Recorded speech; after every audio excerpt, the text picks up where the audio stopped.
नमस्कार साथियों, स्वागत है आप सबों का पाठशाला में। और अभी हम जानने वाले हैं कक्षा 12वीं के इतिहास विषय के राजा और विभिन्न वृत्तांत का एक बहुत ही इम्पोर्टेंट क्वेश्चन है। अकबर की धार्मिक नीतियों का वर्णन करें। ये आपके लिए लॉन्ग क्वेश्चन है और लॉन्ग क्वेश्चन के साथ साथ इसमें हम बहुत सारे ऑब्जेक्टिव क्वेश्चन को भी जानेंगे। तो वीडियो के अंत तक बने रहें। और अगर आपने अभी तक चैनल को सब्सक्राइब ना किया है तो ज़रूर कर लें और आप इसे अपने दोस्तों के साथ शेयर करें। तो बिना देर किए आइए जानते हैं अकबर के धार्मिक नीति के बारे में।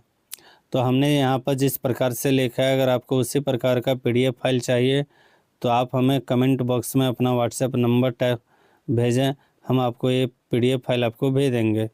तो आइए देखते हैं अकबर के द्वारा जो धार्मिक नीति चलाई गई थी। अकबर ने अपने साम्राज्य को सुचारू रूप से चलाने के लिए धार्मिक सहिष्णुता की नीति अपनाई। 1562 ईस्वी में अकबर ने युद्ध बंदियों को दास बनाने की प्रथा पर रोक लगा दिया। देखो, युद्ध बंदियों को दास बनाने की प्रथा पर रोक लगाई कब? 1562 ईस्वी में। 1563 ईस्वी में अकबर ने तीर्थ यात्रा पर जो कर लगाते थे, जिसको जजिया कर कहा जाता था, उसको भी समाप्त किया। धार्मिक प्रश्नों पर वाद विवाद करने के लिए अकबर ने फतेहपुर सीकरी में 1575 ईस्वी में इबादत खाना का निर्माण किया। किसका निर्माण किया? तो इबादत खाना का निर्माण करवाया। कब? 1575 में। 1579 में अकबर ने मजहर की घोषणा की और इसके द्वारा किसी भी विवाद पर अकबर की राय ही अंतिम राय होगी। अकबर ने अपना ज्ञान बढ़ाने के लिए विभिन्न धर्मों के विद्वानों से उनके धर्म की जानकारी ली। पहला में है हिंदू धर्म के पुरुषोत्तम और देवी से हिंदू धर्म की जानकारी प्राप्त की। हिंदू धर्म से प्रभावित होकर उन्होंने माथे पर तिलक लगाने लगा और उसने हिंदू धर्म की पुस्तकों का अनुवाद भी करवाया। पारसी धर्म के दस्तूर मेहर राणा से पारसी धर्म की जानकारी ली। इससे प्रभावित होकर उन्होंने सूर्य की उपासना शुरू की, प्रारंभ की और दरबार में हर समय अग्नि जलाने की आज्ञा दी। जैन धर्म की शिक्षा उन्होंने आचार्य शांति चंद व हीर विजय सूरी से ली थी। सिख धर्म की से प्रभावित होकर पंजाब का 1 वर्ष का कर माफ़ कर दिया था।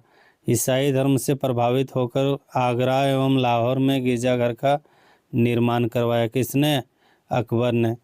तो इस तरह से सत्य की खोज करते करते उन्होंने पाया कि सभी धर्मों में अच्छाइयाँ हैं, मगर कोई भी धर्म संपूर्ण नहीं। अतः उन्होंने 1881 ईस्वी में स्वयं का एक धर्म दीन-ए-इलाही, धर्म का नाम है दीन-ए-इलाही, चलाया। इस धर्म के द्वारा वह हिंदू व मुस्लिम धर्म को मिलाकर साम्राज्य में राजनीतिक एकता कायम करना चाहता था। उस धर्म को स्वीकार करने वाला एकमात्र हिंदू जो था वो बीरबल था। 1564 में अकबर ने जजिया कर बंद कर दिया और यह समस्त भारत की गैर मुस्लिम जनता से वसूला जाता था। गैर मुस्लिम मतलब जो भी मुस्लिम नहीं। अकबर ने सुलह कुल की नीति अपनाई और इस नीति के द्वारा अकबर ने अपने साम्राज्य में शांति एवं एकता स्थापित करने का प्रयास किया। अबुल फजल सुलह कुल के आदर्श और प्रबुद्ध शासन के आधारशिला मानता था और सभी अधिकारों को प्रशासन में सुलह कुल की नीति अपनाने का निर्देश दिया। तो इसमें अब हम लोग बहुत सारे लॉन्ग क्वेश्चन में देख चुके हैं, लेकिन इसमें कुछ ऑब्जेक्टिव क्वेश्चन जो बहुत ही इम्पोर्टेंट है। सबसे पहला चीज़, हिंदू धर्म का ज्ञान किससे प्राप्त किया? तो पुरुषोत्तम और देवी से। हिंदू धर्म से प्रभावित होकर उसने क्या किया? तो माथे पर तिलक लगाई और हिंदू धर्म की पुस्तक को दूसरे भाषा में अनुवाद करवाया। पारसी धर्म मेहर जी से और फिर इसके कारण सूर्य की उपासना और अग्नि जलाने की आज्ञा दी। तो ये कुछ इम्पोर्टेंट क्वेश्चन थे। उम्मीद है आपके लिए उपयोगी होगा।